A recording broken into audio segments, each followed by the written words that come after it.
Bago natin simulan ang video na to, baka naghahanap kayo ng mga affordable PC set and other services. Check nyo ang GTech Computer Solution, baka nandito ang mga kailangan ninyo. At ito na nga po tayo ulit sa ating gala serye episode 2. Ngayon po ay papunta tayo ngayon sa Infanta, Quezon. Oh, teka, baka di ka pa naka-follow at subscribe sa ating Facebook at YouTube channel.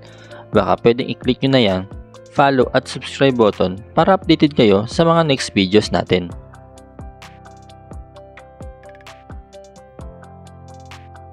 So mula nga dito sa Loma de Gato, bumiyahe kami papuntang Infanta, Quezon, na kung saan nandito nga yung isa sa mga listahan natin ng mga budget meal na pasyalan, ang Pinlac Falls. Bago ka nga makarating dito sa Pinlac Falls, dadaan ka muna dito sa kahabaan ng Marilaki Highway. Kaya tara, samahan nyo kami pumunta dito sa Pinlac Falls.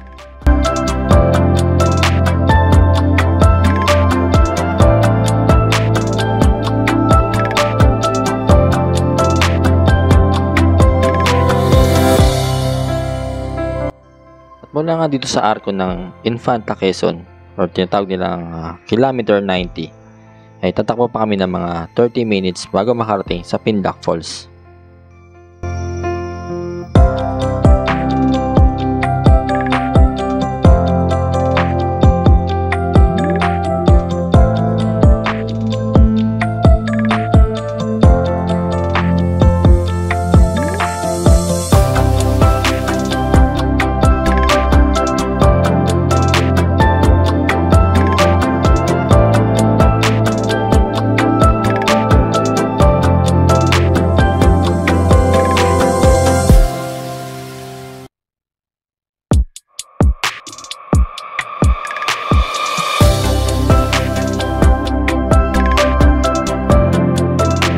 Tawag talaga sa kalsada na to ay Marcos Highway.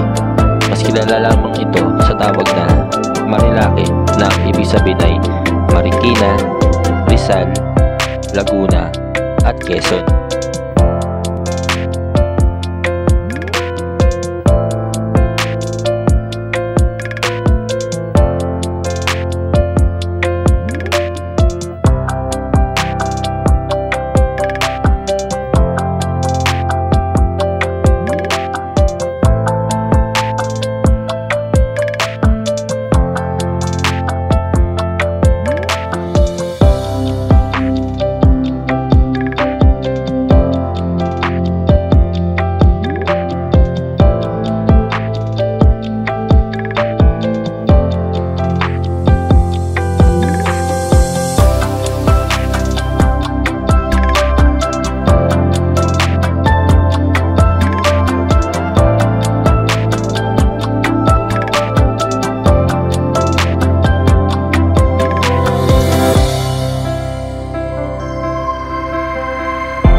kinat ko na yung video. So, itong part na to, medyo malapit na kami sa Pinlock Falls.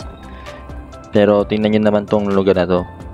Para kami nasa Sagada that moment eh. Sobrang ganda at sobrang lamig. Hindi ko ipa-fast forward tong part ng video na to kasi sobrang ganda ng paligid, sobrang ganda ng daan. So, alam ko ma-enjoy nyo rin to. Kaya ito, panoorin nyo na lang.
At ito na nga sa wakas, nakarating na nga kami dito sa Pinlock Falls in the entrance.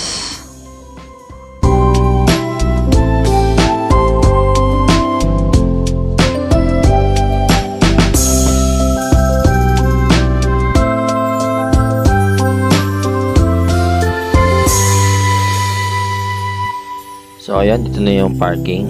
Magpapark muna kami. Dito nga mga paps, nakapasok na kami. Ngayon, pag-usapan natin yung entrance fee namin dito. Bale, 30 pesos talaga ang entrance fee dito. Tapos, yung mga cottages nagre-range ng 250 pesos pataas. So, kami naka 10 pitching lang kami. Napakiusapan namin yung nagbabantay. Siningin na lang kami ng 190 pesos. So, ayun. Mas nakamura pa kami. Ang sablay lang dito, since naka 10 pitching kami, hindi naman ganun kalaki yung pwesto namin. So, mas okay pa rin talaga yung naka-cottage na lang kayo pag pumunta man kayo dito. So, ayun, kaming dalawa ni Mrs. 30 ang isa, 60 pesos kaming dalawa. plus yung 190 pesos na entrance ay na 10 para sa 10 pitching namin. Yun, naka 250 pesos lang kami. And then yung mga baon namin, nagbaon lang kami para mas tipid, di ba?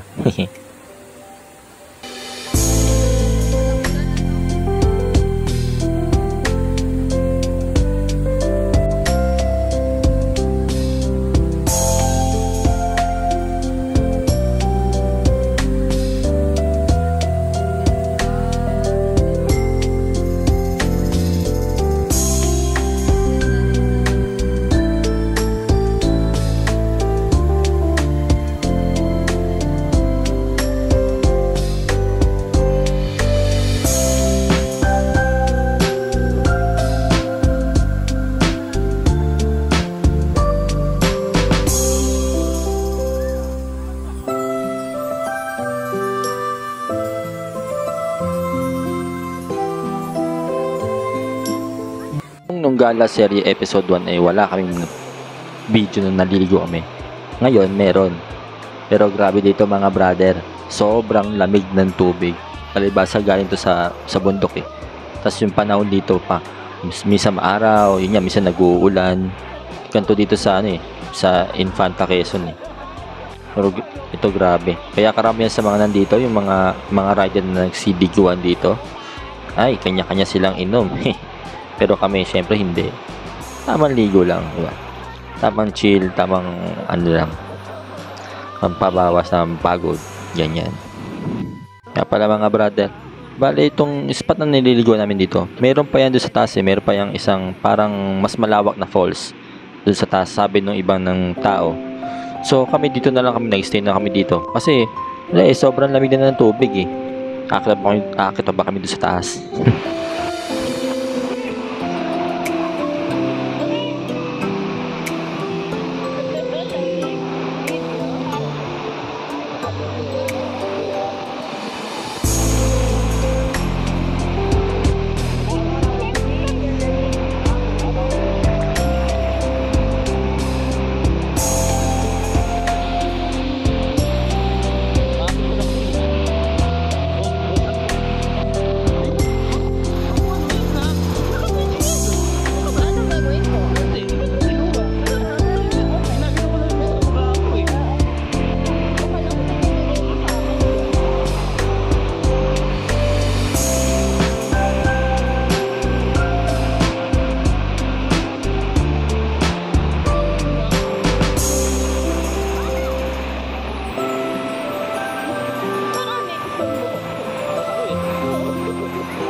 So ayun mga paps, nag-pack up na kami.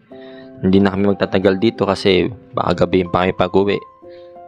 Sana makapasyal din kayo sa lugar na to. Kasi siguro kung Metro Manila ka mga galing, mga 2 to 3 hours lang makakarating ka na dito eh. Malapit lang talaga siya. So sa mga gustong mag-unwind o yun nga, makapagpahinga man lang, yan. Okay tong Pinlac Falls, makakapag-relax ka dito. So ayun, sa halagang 30 pesos lang at yung mga cottages niya na budget meal din naman talaga, makakapag-relax ka na sa lugar na to.